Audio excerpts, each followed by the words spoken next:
Good afternoon. Good afternoon, sir. Good afternoon, sir. So, a study so far, what we have is we studied the finite element method, the direct method, okay, for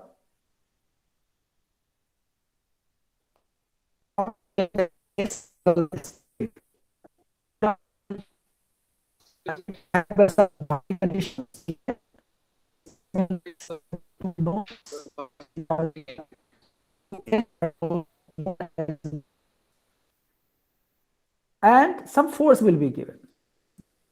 Okay. Now, we also studied that if you have a bar given, a structural bar with some area, and if you look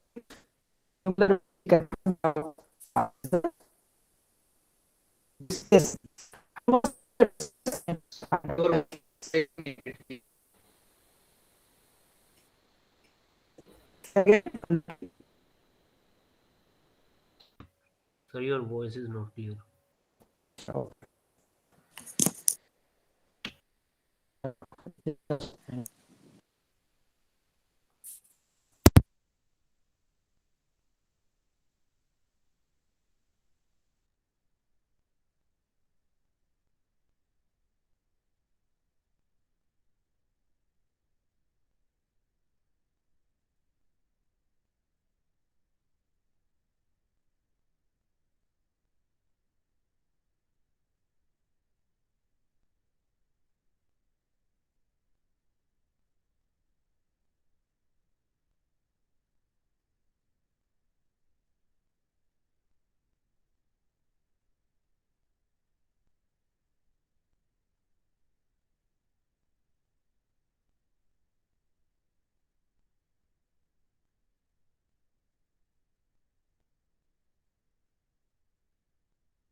is it clear now? Yeah, yes, sir, it's better. Now it's clear, sir. Yeah, okay. So there's some internet issue, guys, in this building, maybe because of that. Yeah, okay. Uh, okay, so I was saying that we have two kind of system. One where the spring is there, the other is the continuous system, which has the bar is given. So in both the cases, you can find out the displacement, right, where the load is applied. Yeah, and then you can find out the stresses. So once you know, in this case, if you know u at the end, then you can find out the stress accordingly, right? So stress will be equal to simply the force divided by area. Actually, you call it a stress. Yeah, so for that you don't have to calculate like that way, but actually a stress is also is equal to this. Yeah, what is that? This is the Young's modulus multiplied by strain, or uh, sigma equal to E, and then you say del U over del X. What is a strain? A strain is del U over del X, or where del U over del X is nothing but actually what the U you have, like U2 in this case, U2 over L. Yeah. So anyway, all those things we will come back to it later on as far as the equations are concerned. But since this is a discrete system, here we will take sigma as equal to F over A, and sigma is in a way we know, but in order to find out the strain, you have to find out sigma over divided by E, and you will get the strain.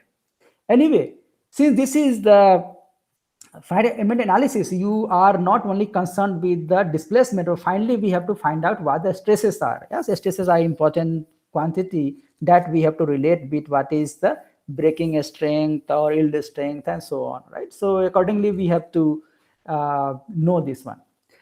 Okay, now we are going to make it the problem a bit difficult now. And when we say a bit difficult, that really means that what happens when you have two springs in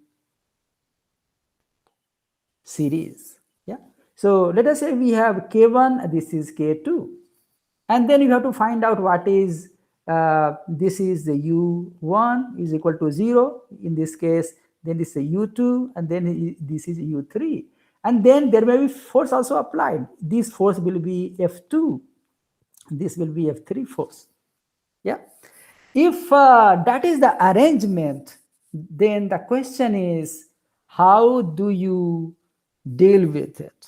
Okay. What will be corresponding Ku equal to F? As you know, in finite meta-analysis, our main aim here is to convert the whole system into a matrix system where Ku equal to F, and we know that now that K is a stiffness matrix, use a displacement vector, F is a force vector.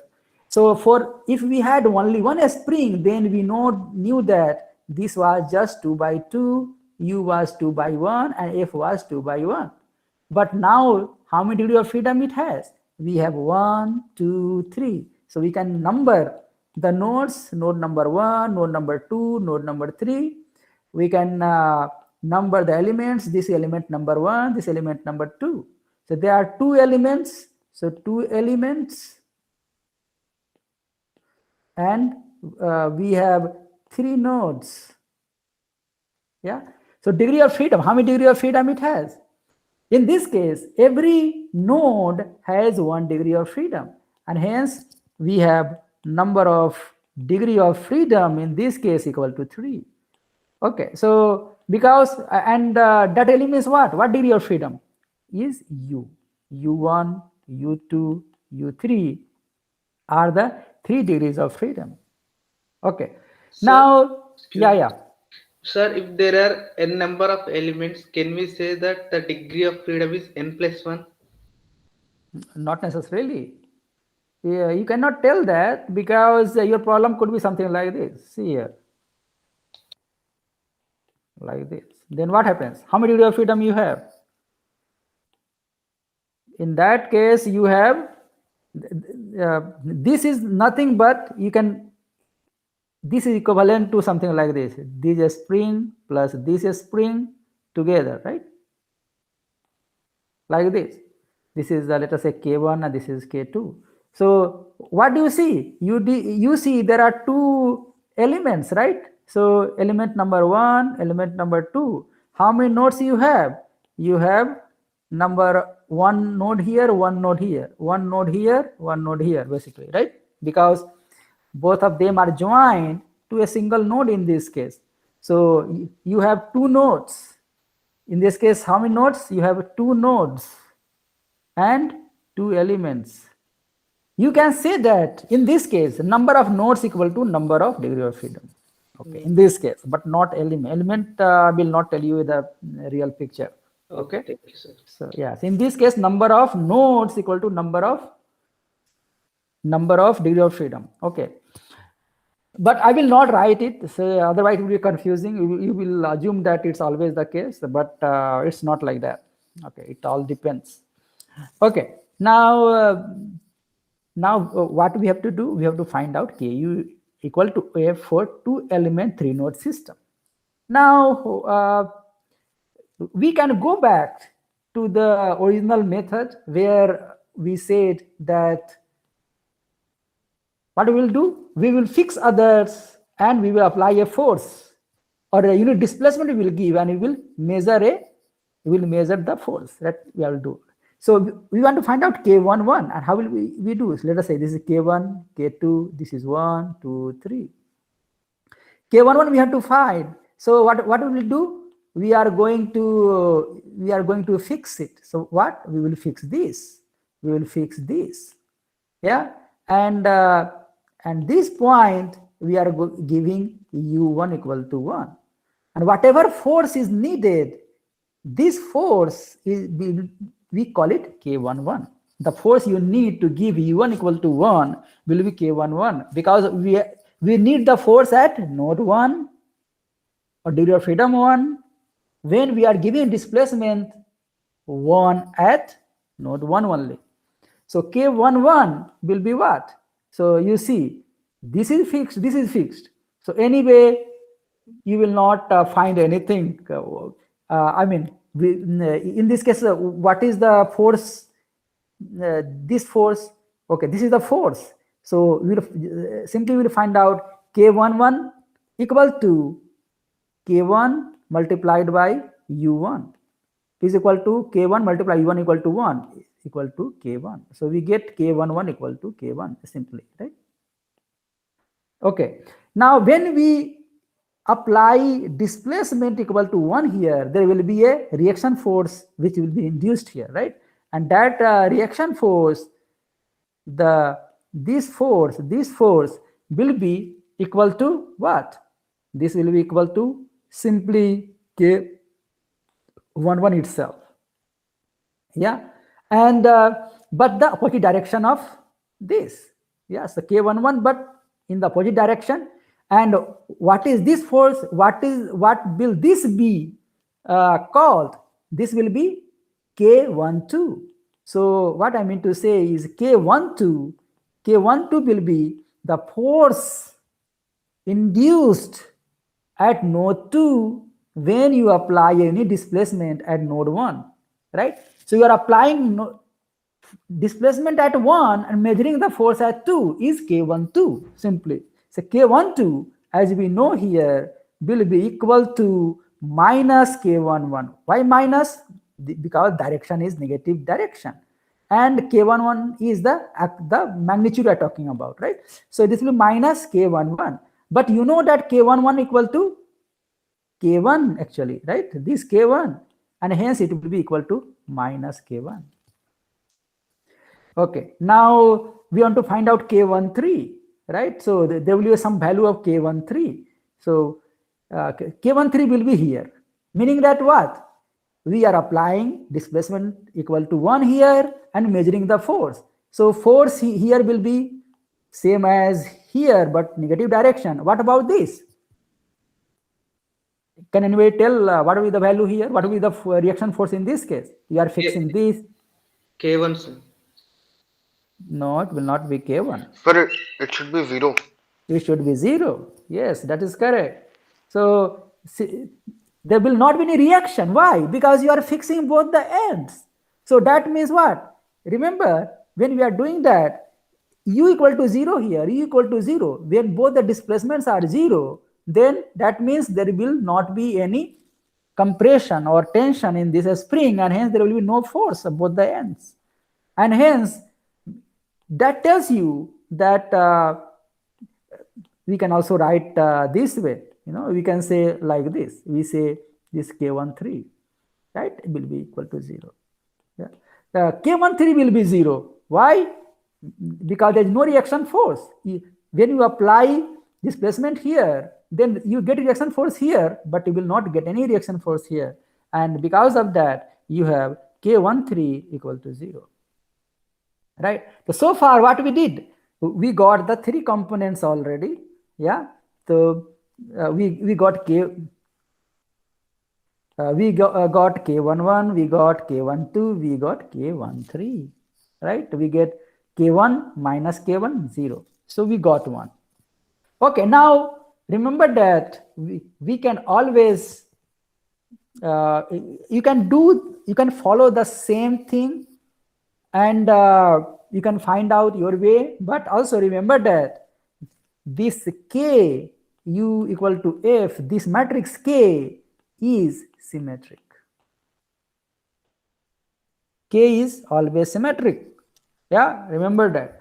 And because of that, K12 will be equal to K21 and K13 will be equal to K31. Yeah, so we already found what we found. K, if you look at, we have K11 equal to K1, K12 equal to minus K1, K13 equal to 0, and we are saying that these are symmetric. Hence, we will safely you can write K1 here, 0 here. Now we have to find out this. What is the value of this one? Means what is K22, K23, K32, K33? That's we have to find out now. Okay. So we will do that. Okay. Now we have to find out K22, right? K22. And how to do that? Okay. So we have this system. We have this system. Okay. And what are you going to do? We are going to fix 1 and 3 and give displacement at 2. So this is 1, 2, 3. And what will you do? Okay. So we are going to fix this and fix this now. And we give displacement, this U2 equal to 1 now. Yeah. Okay. And whatever force is induced will be known as the K1. So we will have here, here we will have K. Okay. We use some different color. Yeah. We will have here K 21. 2-1. Yes. Here you will have K 23. Right? Okay. Now you have to find out what force. Now what happens? If you displace this point by 1, then what happens? So this is K1, this is K2. Then what happens? Then you will see that this stretches by 1 and this compressed by 1. Right? So you are doing 2 work at a time, right? You are pulling this also, compressing this also, right? So that means it needs the total force that you will need here will be equal to what? So here it will be K22. Okay. So this will be K21, this is K22, K33. Now to extend this by 1, you need force, which will be equal to what? Will be equal to K1 multiplied by 1, right? And to compress this one, you need K2 multiplied by 1 plus K2 multiplied by 1 will be equal to K1 plus K2. Right? So K22 equal to K1 plus K2, simply. What about K12, K21? Okay, K21 basically we have already know the value. If you see K21 is equal to K12. So we have written minus K1. But we can prove that also here. And what happens here? You have stretched this by 1 here. Okay. So now stretched means this will be under tension.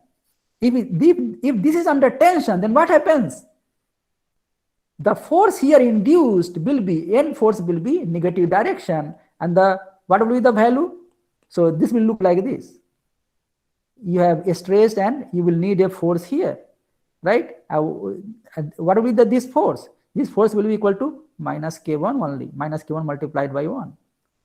This will be the force at the end to make this in equilibrium, right? Why? Because this will be stretched by a single displacement. Yeah, displacement quantity is 1. Because of that, it has a stretching of 1. And 1 multiplied by K1 is the force that is needed at the 2 ends. And as you know, when the spring is under tension, the force will be away from the spring. And hence this is force away from the spring. And how much is the force? So I will not write negative here because I am already showing by the direction. So this direction, but value will be K1, right? So what is the value of K21 then? K21 equal to negative direction and magnitude K1. So it is K21 equal to minus K1. So we got value of K21, we got value of K22, K23 again. Now see here, this one you are compressing. When you are compressing this spring by 1, then what happens? If you compress, then there will be a force end force, so we can draw this also. So this is this one was K1, this is K2. So in this case, what happens? This is under compression. If this is under compression, the reaction forces will be towards the spring, right? Like in tensile force, the force is away from the spring. In case of compression, the force will be towards the spring because this is going to compress it. Yeah, and what will be the value? Value will be K2 multiplied by 1 is the force. Right? This is the force. We can write F equal to 1. Right? The force is K2 and direction is negative because this is negative x direction. Hence the value of K23 will be equal to minus K2. So we can write the K now. And what is the value of K? So far we got K1 minus K1. Yeah. Sir, can you explain the direction finding in the stiffness coefficient K22? Okay, just hold on. Okay. So far we have K1 minus K1 0, then we have minus K1, then we have K1 plus K2, right? And then we have minus K2. Minus K2. We have this one. Okay. Now going back to K22, here remember displacement is in positive x direction, right?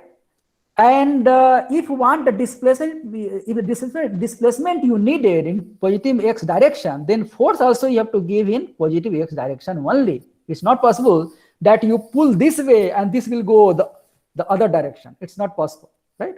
Since you are giving the displacement in positive x direction, force you have to apply in positive x direction. Hence K1 plus K2 is being applied in x direction. Hence K22 will be K1 plus K2. It will not be negative. So did you get it? Sir, actually what I was saying is like in the spring 1, we are having tension, and in spring 2 we are having compression. Yes, correct. And in finding this K1 into 1 plus K2 into 1, we did not consider this tension and compression. So it should be 1 or minus 1 like that. No. Okay, I got you where you are confused. So let's, okay. So we have this case here, and then we have like this, right? And here we are applying force, right? We want to find out what the force is. If we have U2 equal to 1. Now let me, this is K1 and K2. This is K1, this is K2. So let me disconnect here, okay? And then we will have like this. There will be one case in which we have a force F1, right? There will be another case. Let's call this one F. Yeah, just we call it F1 only. Okay, or let's call it P1. Okay, so that, yeah, this is P1, this is P2, and here we have the like this. Yeah. Okay. I'm just whatever force we want, F will be equal to P1 plus P2 simply, right? Yes. Okay. Now this is K1, this is K2. Now this one is giving tension, right? So Yes. the first spring is like this, P1, P1. The second spring is like this, P2, P2. Got it? You are Yes, with sir. me so far? Yes, sir. Yeah? Okay. So now you see, what is the direction of P1? Positive direction. What is the value of P2? Positive direction. Positive direction. So this will be also positive, this will be also positive. So F equal to P1 plus P2. What is P1? P1 is K1 multiplied by 1. What is P2? K2 multiplied by 1. And hence, this will equal to K1 plus K2. You agree now? Yes, sir. Okay. Okay. But in any case, remember that it's not possible that, okay, even if you think that it should be K1 minus K2, that really means if K1 equal to K2, then you don't need any force to pull it. Is it true? No, sir. then something is wrong with that, right? So if K1 and K2 are same, then you know that you need twice effort, right? So here stiffness increases, right? So, okay, got it. Okay, now you have to find out what? Again, we know that this is symmetric, so we can write minus K2 here, minus K2. Yeah, this is symmetric. So No, sir, 0. sorry, 0, 0. Yes, yes, yes. So it will be 0 because this is symmetric. So this is 0 here, and then we have this complete, then this and this. It will be minus K2 here. So minus K2. Then we have to find out what the value here. Yeah. So we will find out what is K33. You can guess basically by now what it will be. But now third scenario is like this. Okay, so we have a K1, this is K2, and what we are going to do? We are going to apply, first we are fixing 1 and 2 degree of freedom. So this is 1 and 2 and 3. And we are applying U3 equal to 1 we are doing. And then we are measuring the force. And now you can see that here this is K, this will be K. You are applying a force at 3 and 3-1. K31 and measuring at 1. So K31. So K31 is equal to 0. Yeah. Why 0? Because both the ends are fixed. Hence, there will not be any stretching for K1, and hence you will not find any force, end force here. So it will be 0. Okay. What about K33? So K33 is equal to actually force, this force, right? So let's say call P3. This is P3 force. Now what is a P3? Since this, the other end of a spring is fixed and you are inducing displacement equal to 1, hence force P3 will be equal to K2 multiplied by 1, right? It will be simply K2 multiplied by 1 equal to K2, right? Simply it will be K2. That much force. You need that force to pull this by 1. So hence this is K2. Now what about this one? Now we can draw as we have drawn earlier. So we have this is a spring K2. Then we are pulling it from the right side. So and here with the force is K2, right? Since in order to make it in equilibrium, you need the other end also. K2 value has to be in K2 multiplied by 1. What it means, right? Okay, so that really means what? What is the force needed at the other end? Okay, which will be K32. So this is K32. So K32 will be nothing but equal to minus K2, because this is the force you need here, but it's a negative direction, hence minus K2, right? Although we have written this and this already. We have written 0 minus K2. We already written that. See, we have a 0 minus K2 already. So here we have to find out what the value is. Okay, and that value is K33, and K33 is nothing but K2. Yeah, so we will complete that now, and the value here is K2 here, right? So this comes from here. K2. So what we got here, just see, it's very simple. K1, K2, K3, K1 minus K1 minus K1, K1 here, and then K2 minus K2 minus K2, K2. Yeah. This is already assembled because we used the mechanics to do it, right? We used the mechanics. Basically, we are looking. I thought important to actually mention here because this is related to mechanics. Whatever we do actually is somewhere it is reflected in terms of the basic science. And here, this is the meaning of that, how it is reflecting. They are added together. Okay, now once we have that, the next thing will be the U.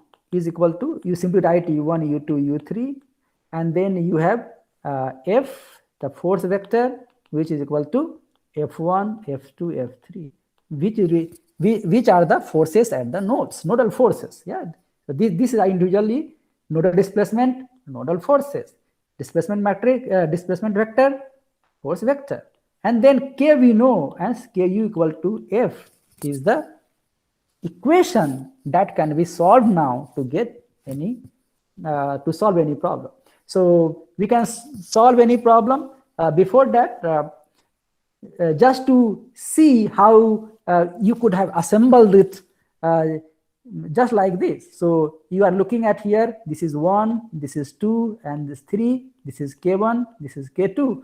And now, since you know that when you assemble this, how it looks like, we can extend it to many number of nodes. And in order to do that, what you have to do simply is you just have to know the element stiffness matrix. Yeah. So stiffness matrix for element 1 will be what? Let's call it k1, or let's call something else, maybe a capital K1, okay, and that is equal to k minus k1 minus k1 minus k1 k1, and big the k2, yeah, for this one, yeah, for element 2, this will be k2 minus k2 minus k2 k2, right? Okay, now there's something called assembly. Yeah, so once you have assembly, means you have the stiffness matrix for, so let me write here only. So you have k1 minus k1 minus k1 k1, and you have k2, which is k2 minus k2 minus k2 k2. Okay, so these are, we have the local stiffness matrix, or you call it elemental stiffness matrix. But you can also have the universal or global node numbers. So you see, what we have is, for the first one, we have node number and node number 2. For the second one, we have node number 2 and node number 3. So that means we can, before the assembly, we can write like this. We can write that this is node number 1, this is node number 2, this is for node number 1, node number 2 we are talking about. And for this, we have node number 2, this is node number 3, and then we are talking about this node number 2, node number 3. So now, why have they done that? Because now we know that which component corresponds to what. So K1, that really means when it, the local one, we can transfer into the global one. And how we do it? So we do like this. So let's write K, so big K. Now big K, we will write it as like this. We have 1, 2, 3. 1, 2, 3. Right? Now, what we have done? These are the stiffness matrix for the elements number 1. This is for element number 2. These are the global node numbering corresponding to that element. And now we are going to assemble. And how we assemble? Assemble like this. Look at, first will be K11, right? Then K12, then K13. So K11, where do we have K11? We have K1, K11 is here, right? K11. This is K11. Nowhere K11 is appearing. So we will simply write here, in this case, will be K1. Now K12, K1 and 2. Nowhere K12 is there. So K12 is minus K2. So we write minus K2. Now K13. So 1 is there and 3 is not there. Here also it's not there. It must be 0. Okay. So in fact, you need not do anything. You can leave it right now. In fact, but or you can put 0 because there's nothing is there. Let's put 0 to begin with. Sir, K12 Right. is minus K1, sir. Minus K1. Yes. Oh, sorry. Thanks for correcting. Yes. This is K1. Yeah. And then 0. Okay. So K1 minus K1, we have that, then we got 0. Now K21, look at here. 2 is here, 1 is here. So minus K1. So we write minus K1. We do not have anywhere. Here also we do not have. We have 2, but not 1. So not there. Okay. Now K22. Now here you see that we have K22 here also and K22 here also. Right? Here also we have K1. Here we have get K2. So we have to add them. Because here K22 is this. Here we have K22 is this. So K1 and K2 will be added. So it will write K1 plus K2. Now K23. Here there is no 3. Here we have 3. So minus K2. Right? This is minus K2. We write minus K2.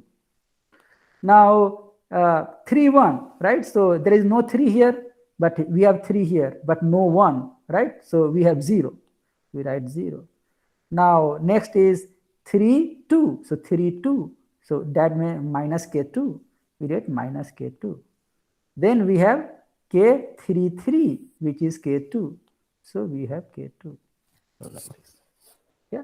So this is exactly the same as what we got earlier. Yeah. You can see this and that is the same, but what we have done here, see both basically this is the local estimation matrix here. This is also the local for 2, this is local for 1, meaning that this is for element number 1, this is for element number 2, but you are going to add here because this is the common point, and because of that it's added. Yeah, so basically what I mean to say is you don't have to actually use the first principle, to actually fix other nodes and give displacement and measure the forces. If you know the distribution matrix for each element, you can now assemble. So this is what it known as assembly, right? Okay. Any questions so far, guys?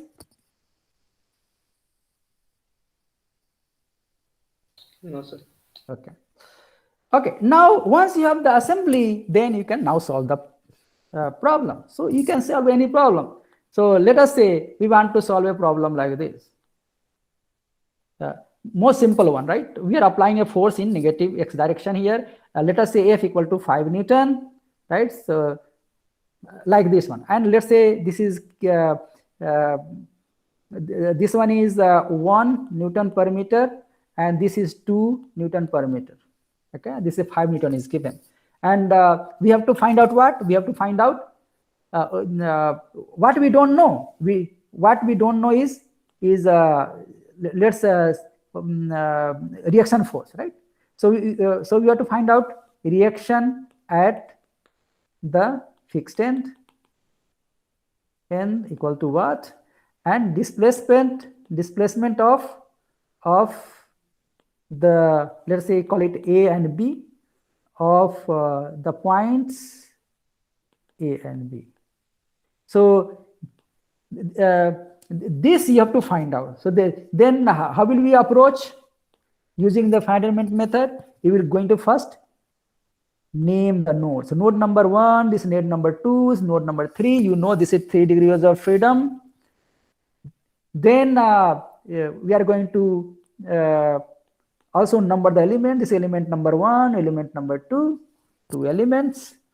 Then we construct the displacement vector. So start with the displacement vector. So big U is equal to U1. U1 is equal to what? 0, because this is fixed. So U1 equal to 0. U2 we don't know. This is what we have to find out, a point A and B. So U2 we have to find out, and then U3, right? So this we have. Then what about the force F? What is the force given here? We don't, this is a reaction force, it will be the reaction force. We don't know. So just write F1. Now, what is the force given here? There is no force, it will be 0. So F2 will be 0. If force is not explicitly given, that really means it is 0. Yeah.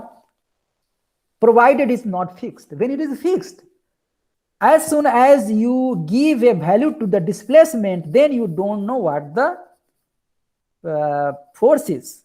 Yeah. But if it is free, that means you don't know the displacement, then force is equal to 0. Yeah. So F2 will be 0, equal to, that really means there is no force applied here. And then what about the force here? F3. And F3 is equal to -5. -5, why? Because this is negative x direction. So you have the displacement vector constructed, then you have the force vector constructed here. Now we have to find out the stiffness matrix. So we have to reconstruct it. So far what we did, first one is 1, second is 2. So this is a 1 Newton per meter, this is 2 Newton per meter. Okay, so that means what? Stiffness matrix K is equal to, so we can do like this.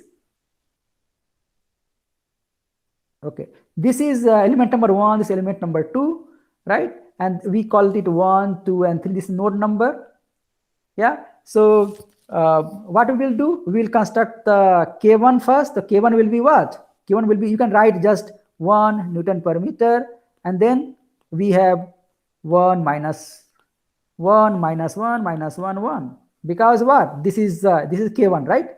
So K1 minus K1 minus K1 K1, right? This it will be simply K1 multiplied by 1 minus 1 minus 1 1.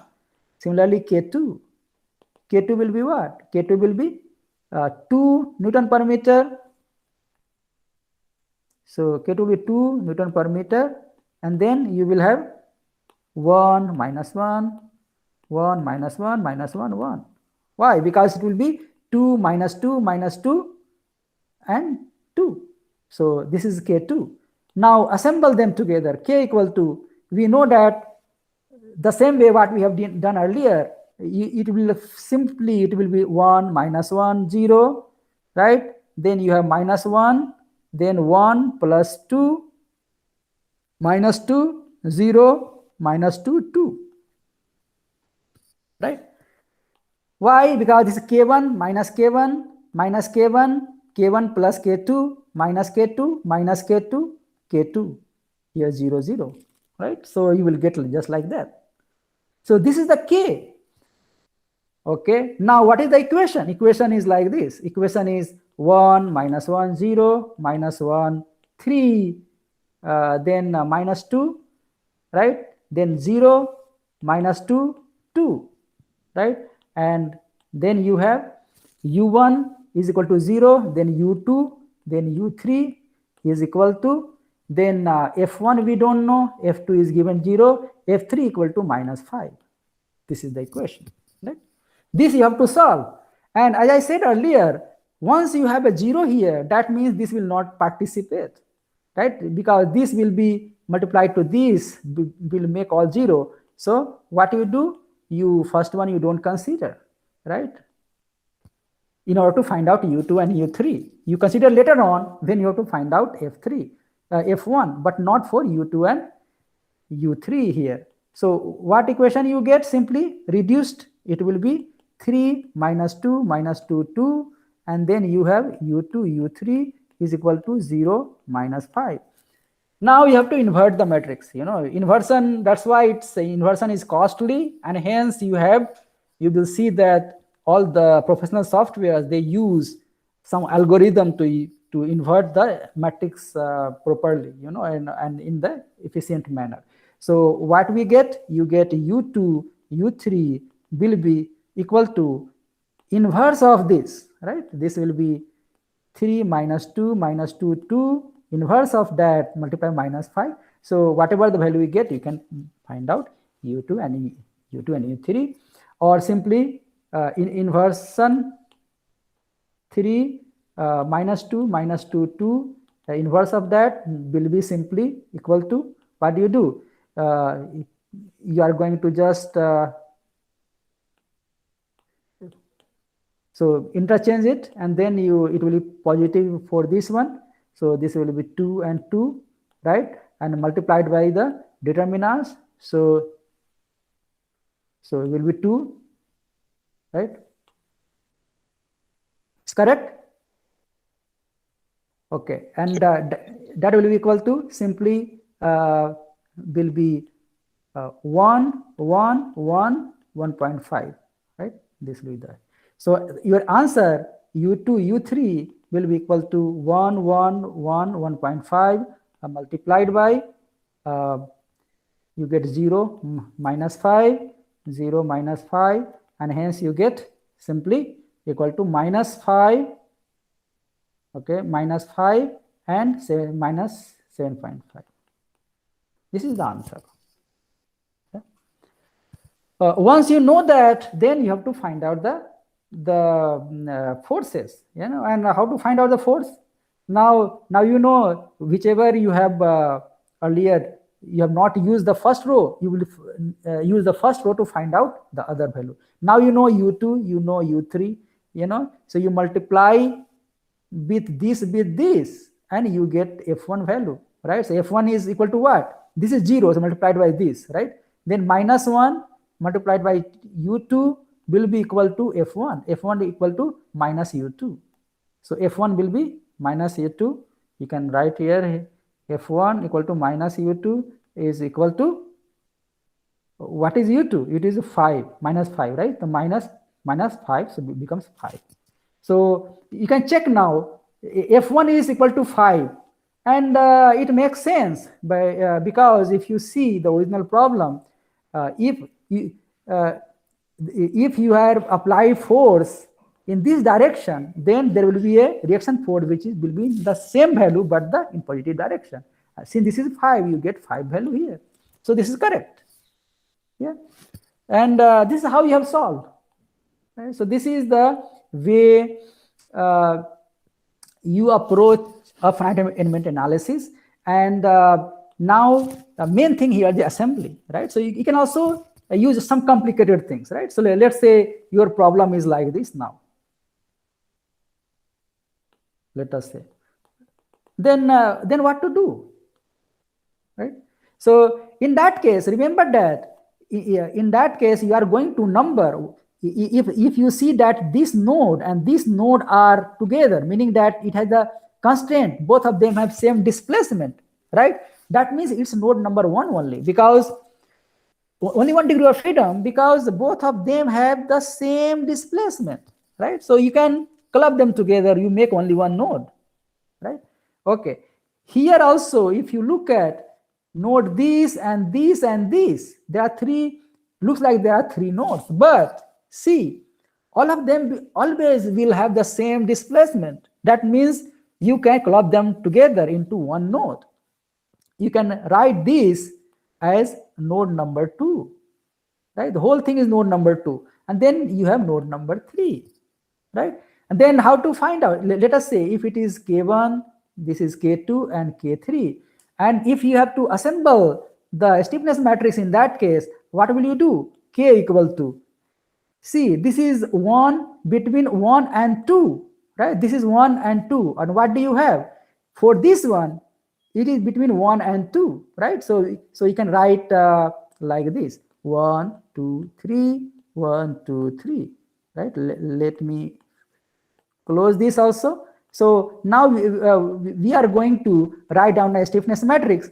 So you take one spring at a time, and you can write it here. How?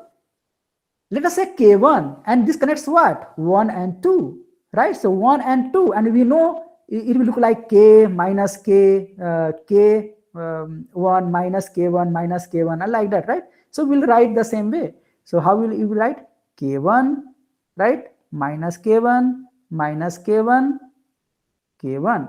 So this is done. Now K2. K2 also relates to 1 and 2 only. So we'll write the same thing. K2 minus K2 minus K2 plus K2. So both are done. Now K3, that relates with 2 and 3. So we will go place number 2 and 3. So 2 and 3. So this is 2 and 3. This is 2 and 3. So here and here, here, here. These are the 4 places we have to write. So write what? K3 minus K3 minus K3, K3. So we write here K3 minus K3 minus K3, K3. Whichever we did not write will be 0. So we have 0, 0. We assemble the matrix in that case. Yeah. So this is how we do. Regardless of what kind of configuration is, as long as you know what is the global node number, you can accordingly you can assemble them. Yeah, and rest will be, you know that any force you apply here will be F2, right? So if force you apply here is 3 Newton, then F2 will be 3, and so on. Yeah. So any question? Any question so far, guys? Any question? Excuse me, sir. Yeah. Sir, as K1 and K2 are in parallel, can I add them up initially and can I solve it from there itself? You can do that also. Okay. You can do that also, but you are actually applying something you know already, you know. So, but what I'm saying is, you don't need to do that. You can, with the understanding you have from this course, you can treat them as an individual element, and even then you can do it. Okay. Why? Because let us say we add another layer. Now what happens? K4. Now it is K4. Then what happens?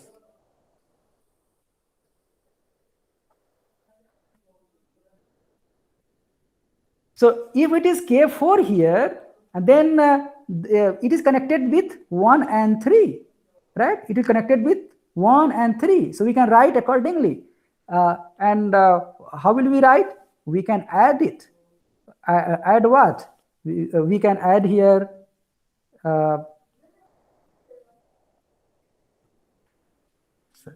So we can add here what? This is K4 and connects with 1 and 3. So we will go at 1. So it will be K3, right? Got it? Sorry, this will be K4. Sorry, this will be K4. And then we have the 3. So it will be minus K4 here. So this will not be 0 in that case, right? Got it? And then we have here, which will be minus K4. And then we have, instead of K3, we will have K4, which is coming because of this. Okay, sir. Now I understood, sir. Thanks. Yeah. So we can do that like that. Yeah, fine. Any other questions?